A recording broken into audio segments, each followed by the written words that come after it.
Welcome to the Additional Drawing Competencies section. In this section, we'll be covering diverse topics that will add to our SOLIDWORKS drawing skill set. Some of those topics will be view focus, hidden or shown components, linked notes, and overriding displayed dimensions.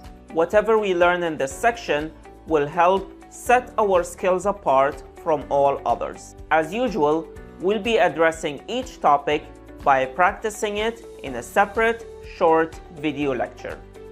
In this lecture, we're going to discuss view focus.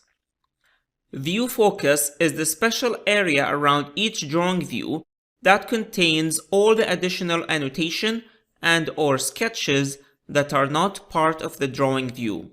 It usually shows up as a dotted line when we have the cursor on the drawing view. To illustrate how view focus affects us, we will complete the following task. Our client just gave us this drawing and asked us to find two pieces of information. First, the angle between this edge and a horizontal line that goes across the sheet. Second, the angle between this edge on the front view and that edge on the side view. Let's see how we can find this information and how view focus come into the picture. You can download the part and the drawing sheet from the download section linked to this lecture. Let's start with the first task. My first intuition here is to directly use Smart Dimension and measure the angle between this edge and the horizontal line I have on the side view. So let's do that and see what happens. I'll go to Smart Dimension. I will click on this edge here and then this other edge here. And you notice that I cannot click on it and I get a message that says a dimension could not be created from the selected items. And this happens because those two edges I'm trying to select fall under two different view focuses. And two different view focuses cannot interact with each other. So let's see another way of doing that. I'll exit Smart Dimension and instead I will draw a new sketch. So I'll go to Sketch and then I'll select Line. I'll select it for construction and then I will draw a horizontal line. When you do that, make sure you are inside the view focus of that particular view. So where I have the cursor now, you notice that the box around my view is visible, which means I am working in the domain of that focus view. So I'll go ahead and draw a horizontal line. And now I'll go to Smart Dimension and find the angle I want. And here you go. The angle is 54.96. Now let's start working on the second task.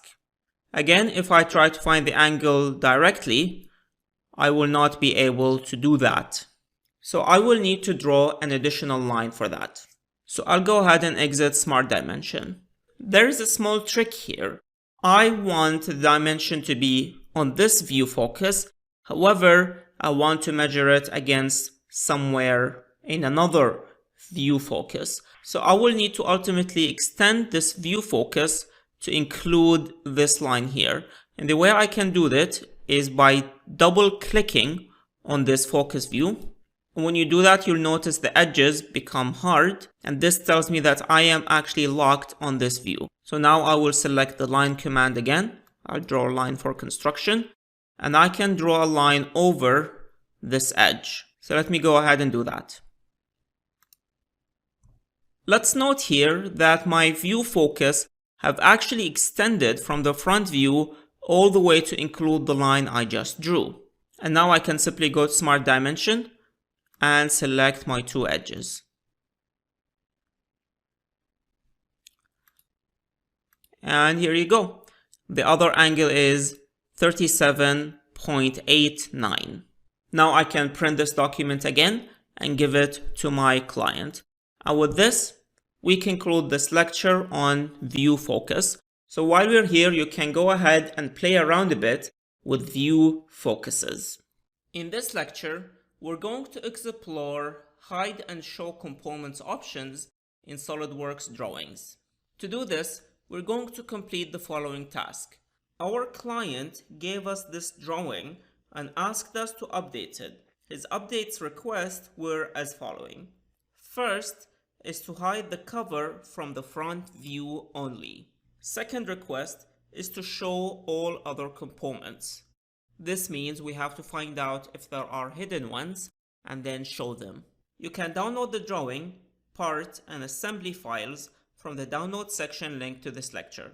So let's get started with those tasks.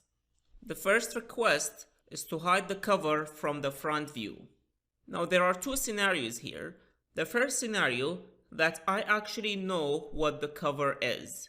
And in this case, the cover is this cage in the outside of the model. So I actually know what it is. And if I want to hide it, I can simply right click on it and then go to the show hide options and then select hide component. And this will hide it. Now the second scenario is that I do not know which part is the cover. And in this case, I need to look at the design tree. So let's close everything in the design tree first, and then click on this view, then go back to my design tree, and then you'll see the view highlighted. So I can expand that, expand the assembly, and then look for the part named cover. And I'll be able to see it here as the last part. So to hide it, I can right click, go to the show hide options, and then select hide component. Something to note here is that doing this will only hide the cover or any other part from that particular view. So now we've just hidden the part from the front view and not from the top or the side view.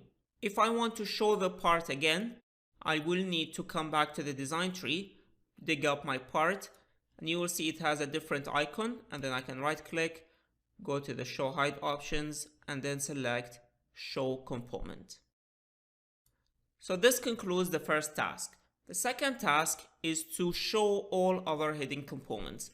And if I look in the design tree I have open, you will notice two of the parts have different icons, the handle and the small post.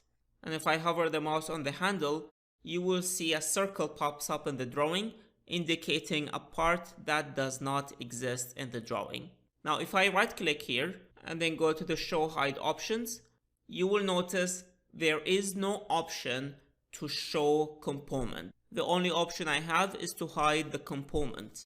And this is because those two parts, the handle and the small post, are not hidden from the drawing itself.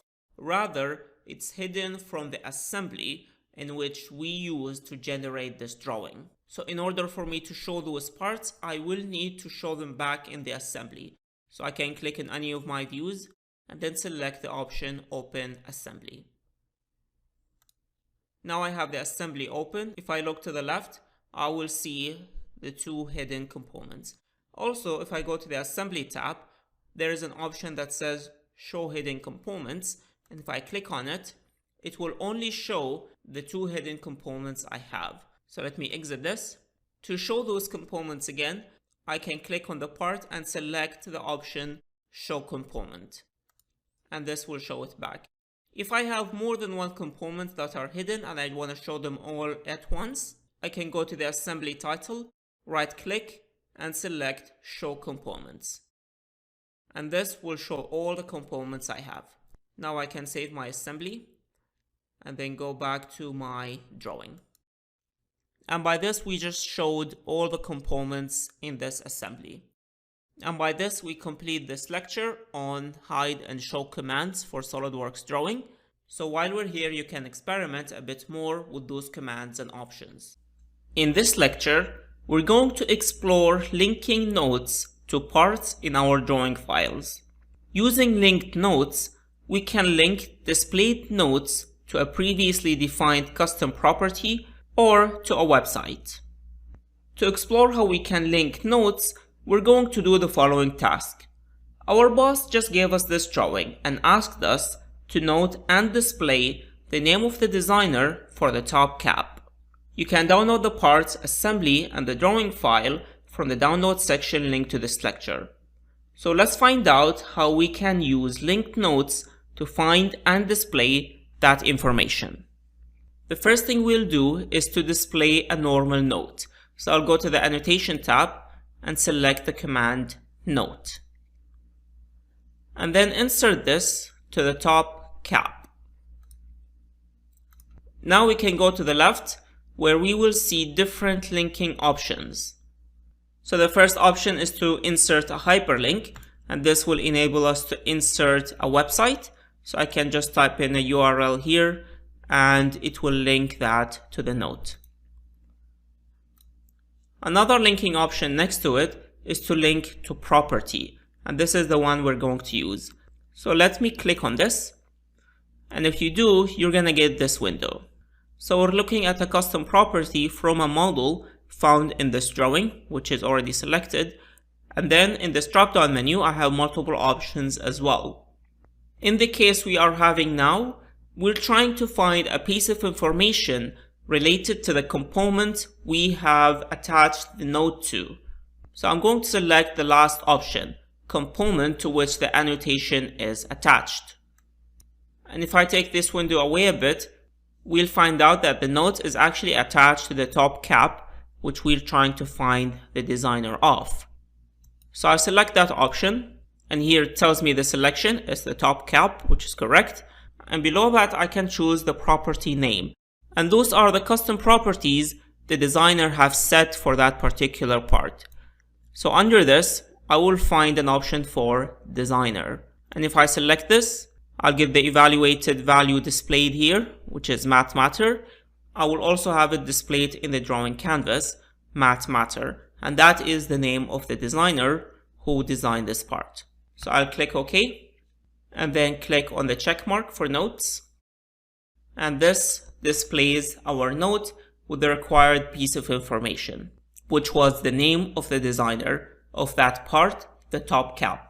Another way for getting that information would be to insert a bill of materials and display custom properties from there. However, sometimes linked notes will be faster and easier for something specific, or it could be that we are required to communicate a piece of information in the form of a linked note.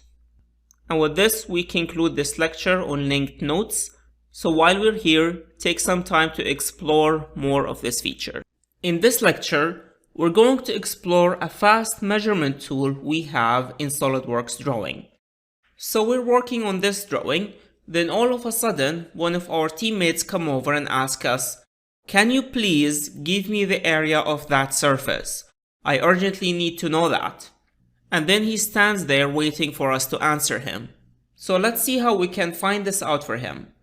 You can download the parts, assembly, and drawing from the download section linked to this lecture.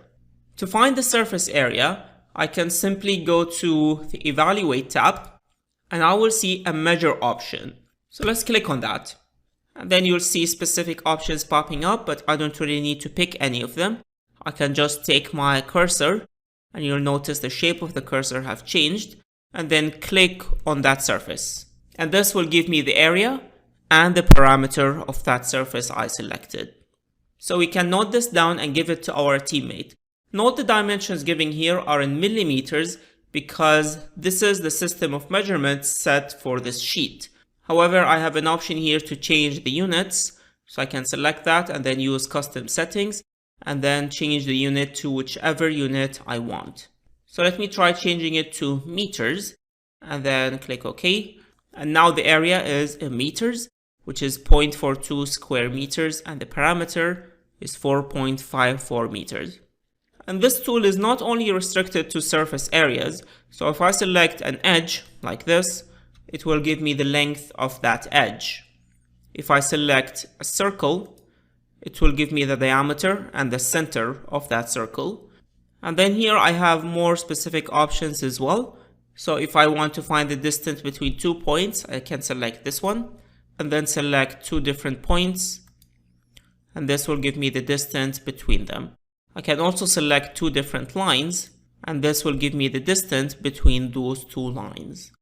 So this measure tool is quite handy whenever we want to find out pieces of information related to measurements of our model. So with this, we can conclude this lecture.